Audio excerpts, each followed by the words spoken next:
কাশ্মীরে হামলার ঘটনায় পাল্টাপাল্টি পদক্ষেপ নিয়েছে ভারত পাকিস্তান। দেশটি পাকিস্তানিদের সব ধরনের ভিসা বাতিল করেছে, ফলে অনেকের চিকিৎসা অসম্পূর্ণ রেখে দেশে ফিরে আসতে বাধ্য হয়েছেন। এমন পরিস্থিতিতে ভারত ফেরত রোগীদের পাশে দাঁড়িয়েছে পাকিস্তান। মঙ্গলবার পাকিস্তানের সংবাদ মাধ্যম ডনের এক প্রতিবেদনে এ তথ্য জানানো হয়েছে। প্রতিবেদনে বলা হয়েছে, পাকিস্তানের মুখ্যমন্ত্রী মরিয়ম নওয়াজ ভারতের বর্তমান উত্তেজনাপূর্ণ পরিস্থিতিতে ফেরত আসা রোগীদের বিনামূল্যে চিকিৎসা প্রদানের নির্দেশ দিয়েছেন। সোমবার এক বিবৃতিতে তিনি বলেন, ভারত থেকে ফেরা কোনো রোগীকেই আমরা একা ফেলে রাখবো না, তাদের সর্বোচ্চ চিকিৎসা নিশ্চিত করতে হবে।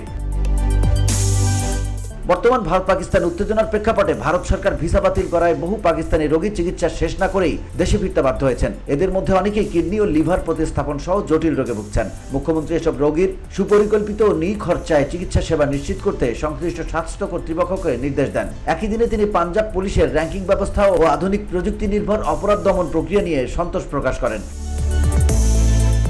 VOD Bangla news desk.